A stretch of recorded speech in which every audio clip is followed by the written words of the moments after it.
So we were in Columbus, Ohio, and I'll never forget it because we loaded up and there was 8 students and 4 chaperones that got on a faithful church bus, and we headed north. We ended up in Columbus, and we went to the Fearless Conference, and there was just a lot of energy and emotion that happened throughout that weekend that really supercharged our youth ministry. I remember going back and one of the parents calling us like 2 days later and say, "How is it that you took my daughter to Columbus and now she's on fire for Jesus?" And really it was student-led. After that, they were like, things have to be different. If we're ever going to grow, we have to grasp onto this and go forward. And so we come home, and I don't even know what the word is for, just a real reflective bus ride home. Just us thinking, okay, what do we do now? How do we implement this? Where do we start? Where do we start? And so we didn't even know what it was called, but we came up with our own strategic plan. We just said, okay, here's what we're going to do. We're going to start at school. What's happening at school? Well, not a lot. So there's a fellowship of Christian athletes that was meeting once a week. We said we're going to gospelize that. And so they would meet out front of the school at the flagpole every Thursday morning, and they just started giving their testimonies and telling people about Jesus. And people started asking them questions. Teachers started asking them questions. And that's when it really started to grow.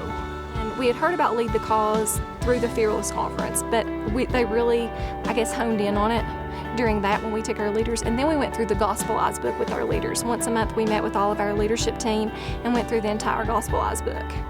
And so we were like, we've got to pray our way to lead the cause. I think even before that, we put the letters GOSPEL on the wall in the youth room, and we began teaching it periodically, that gospel message that we had learned and how to share it. And then we started taking them into our community to share their faith. We gathered together some student leaders, and they were like just so excited that they just couldn't believe that it was here. And it was a lot of work to figure out just the logistics of how we're even going to get here. And a lot of hurdles we had to overcome, a lot of fundraising, a lot of things, and our team really pulled together to make this happen. And I think it was a God thing. It was His timing. And I won't forget when the door closed on the bus. It's here. We finally made it. And I've never been more proud of a group than I was the first group that dreamed of this day. The ones that had the hope of coming here. And they still pray for our group, and they still call and text and everything. How's it going? Man, it's so exciting to watch you guys on social media. I can't believe that we're here. It's not you're here, it's we're here. It's a legacy that they've left for our students. When we poll the kids, one of the things they say has been the most impactful is learning how to pray. Always before we create a plan, and we pray at the end of it, and now they want to pray before they create their plan because they feel like and know it's going to be more effective now. They've seen prayer work even during this week while we're here. And then just being trained how to do it. We always say Jesus doesn't need our help. He is the draw to youth ministry. We've grown from 8 students to 72 students, I think, passed through our youth room this past year. And people want to know what draws that many students in, what's your program look like? How much game time are you spending? That's the question we get. How much game time do you give them?